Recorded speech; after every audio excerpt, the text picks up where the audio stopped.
ایک شخص نے حضور سے کہا کہ حضور مجھے کوئی وصیت کیجیے۔ حضور نے اسے ارشاد فرمایا کہ تو غصہ نہ کیا کر۔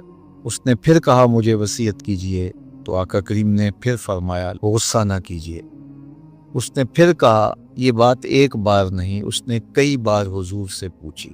وہ کوئی اور وصیت طلب کرنا چاہ رہا تھا کہ یہ تو ٹھیک ہے، کچھ اور وصیت بھی کیجیے۔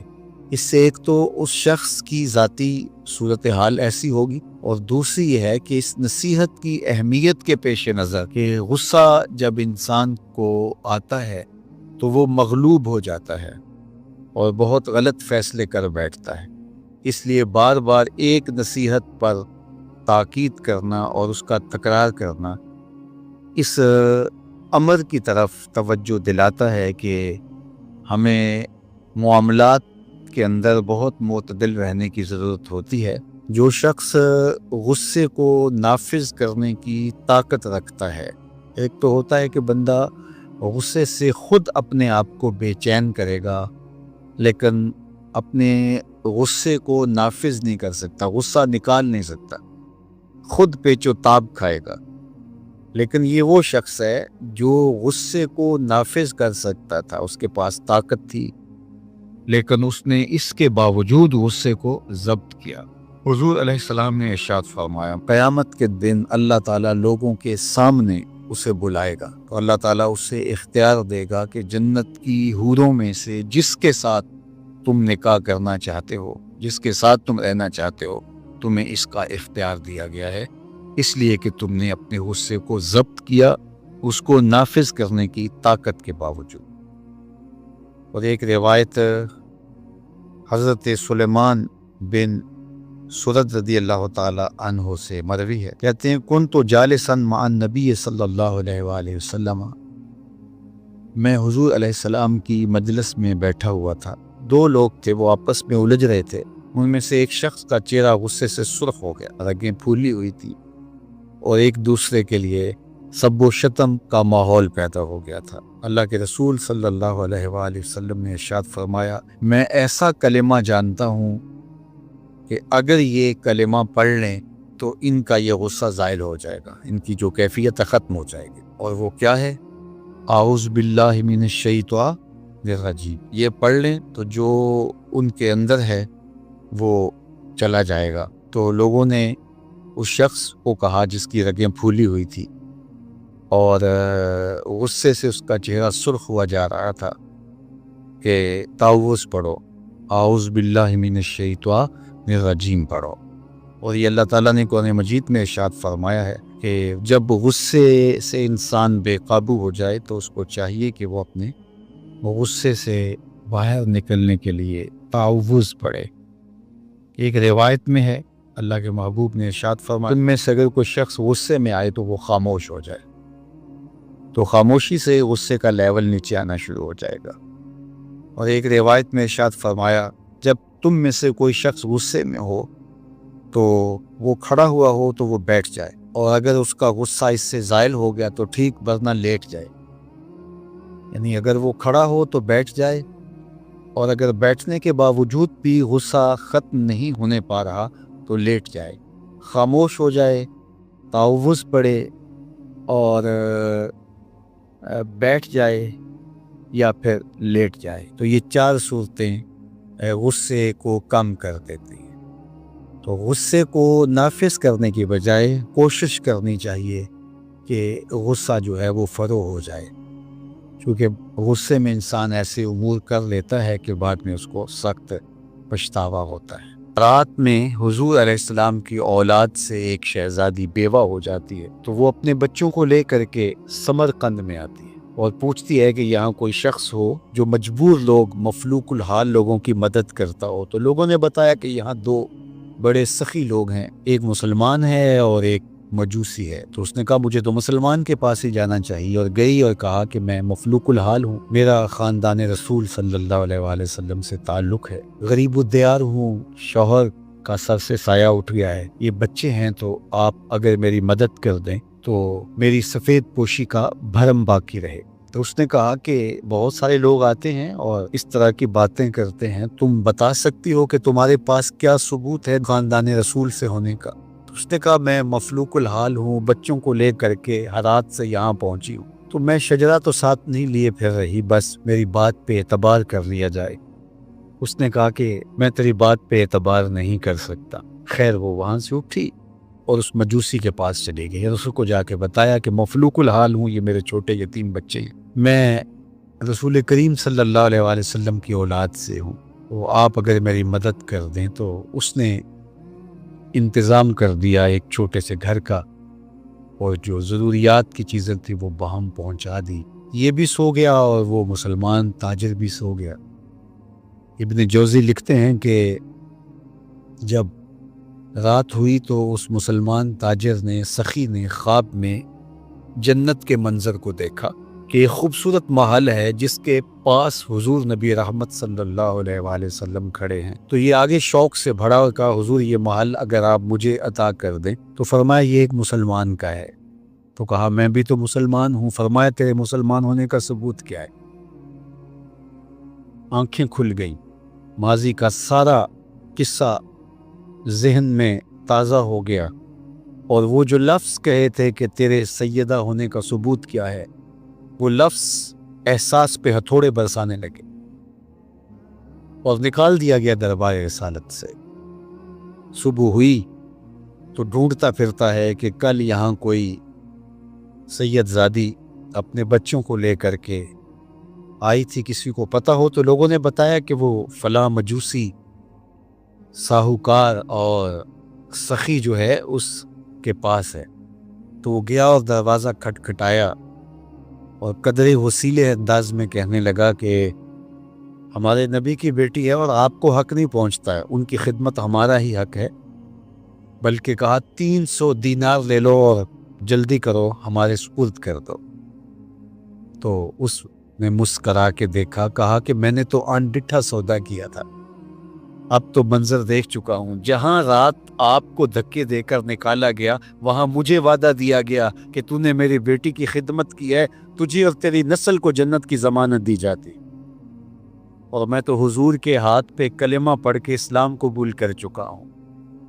اللہ اکبر۔ نسبت رسول کا احترام، محض نسبت رسول، عمل تو بعد میں آتے ہیں۔ اللہ اکبر۔ تو فرمایا کہ احبو لأہل بیتی لحبی، میرے اہل بیت سے محبت میری وجہ سے کرو۔ اللہ اکبر۔ امت کو سمجھنا چاہیے کہ اہل بیت رسول کا معاملہ کتنا حساس اور کتنا نازک ہے، اور آقا کریم نے کس قدر اس کو اہمیت کے ساتھ حجۃ الوداع کے موقع پر ارشاد فرمایا۔ اور دوسرا، حضور علیہ السلام نے مقام خم پر باقاعدہ خطاب کرتے ہوئے ارشاد فرمایا، یہ مکہ اور مدینہ کے درمیان ایک جگہ ہے، الا ایھا الناس، اے لوگو، انما انا بشر یوشک ان یاتی رسول ربی فاجیب، فرمایا کہ میں بشر ہوں، موت کا فرشتہ پیغام لے کر میرے پاس بھی آئے گا اور میں رب کے بلاوے پر حاضر ہو جاؤں گا۔ وانا تارک فیکم ثقلین، لیکن تمہیں تنہا اور لاوارث نہیں چھوڑ کے جا رہا، تمہارے اندر دو بھاری چیزیں چھوڑ کے جا رہا ہوں، جس کو میرے حضور بھی بھاری کہیں وہ کتنی بھاری ہوگی۔ اولہما کتاب اللہ، ان میں سے پہلی چیز کتاب اللہ، اللہ کی کتاب، فیہ الہدی والنور فخذوا بکتاب اللہ واستمسکوا بہ، اس میں ہدایت ہے، اس میں روشنی ہے، بس اللہ کی کتاب کو مضبوطی سے پکڑ لو اور اس کے ساتھ تمسک اختیار کر لو، جڑ جاؤ اس کے ساتھ، لپٹ جاؤ، چمٹ جاؤ اس کتاب کے ساتھ، اپنا ربط کبھی بھی قرآن سے ٹوٹنے نہ دینا، قرآن کے ساتھ اپنے تعلق باطن کو کبھی کمزور نہ ہونے دینا، اس کی تلاوت دن کے اجالوں میں، رات کی تنہائیوں میں تمہارا معمول حیات رہے۔ فحث علی کتاب اللہ، حضور نے ابھارا لوگوں کو کتاب اللہ کے ساتھ جڑنے کے لیے، وَرَغَّبَ فِيهِ، اور ترغیب دی کہ اس کتاب سے وابستہ رہو، اس کتاب سے جڑو، اس کتاب کو کبھی نہ چھوڑنا۔ ثم قال، پھر ارشاد فرمایا، وَأَهْلُ بَيْتِي، اور میرے اہل بیت، اذکرکم اللہ فی اہل بیتی، اذکرکم اللہ فی اہل بیتی، اذکرکم اللہ فی اہل بیتی، 3 مرتبہ فرمایا، میں تمہیں اپنے اہل بیت کے بارے میں اللہ سے ڈراتا ہوں، تذکیر کرتا ہوں، نصیحت کرتا ہوں کہ میرے اہل بیت کے معاملے میں کوتاہی نہ کرنا۔ ایک بار نہیں کہا، دو بار نہیں کہا، 3 بار فرمایا۔ نگاہ نبوت کچھ دیکھ رہی تھی کہ لوگ کربلا کے اندر شہزادگان رسول کو شہید کرنے کے در پہ ہوں گے اور اہل بیت نبوت کی عظمتیں لوگوں کو ہضم نہیں ہو پائیں گی۔ تو حضور نے ایک بار نہیں، 2 بار نہیں، 3 بار فرمایا کہ میرے اہل بیت کے معاملے کے اندر ان کی حساسیت اتنی ہے کہ کوتاہی کا ارتکاب نہ کرنا۔ اہل بیت نبوت کا معاملہ بہت حساس ہے، بہت ہی حساس ہے۔ یزید پلیت نے اہل بیت کے ساتھ ٹکر لے کے اپنی عاقبت بھی برباد کر لی اور اپنی دنیا بھی برباد کر دی اور اپنی نسلوں کو بھی بدبودار بنا لیا اس نے۔ یزید کا نام بدی کا استعارہ بن گیا، دشنام سے بھی بدتر، گالی سے بھی بدتر یزید کا نام۔ حضرت امام حسین رضی اللہ تعالیٰ عنہ حق کا استعارہ بن کے ابھرے اور قیامت تک ان کا نام زندہ، روشن، سرخرو، کامیاب اور بامراد رہے گا۔ رہتی دنیا تک حسین کے نام کا جھنڈا اونچا ہی رہے گا۔ اہل بیت کے لیے دلوں میں محبت جو موجزن نہیں رکھتا سینے میں، اس کے سینے میں پتھر رکھا ہوا ہے، اس کے سینے میں کسی مومن کا دل نہیں رکھا ہوا۔ یہ پیار تو ہر وقت سلگتا ہے، لیکن جو ہی محرم کے ایام آتے ہیں تو پھر خوشبوئیں پھیلنا شروع ہو جاتی ہیں اور ان کے لیے دل میں جو جذبات پیدا ہوتے ہیں، اللہ اکبر، ہماری 1000 جانیں تصدق ان کے قدموں سے لپٹی ہوئی خاک پر۔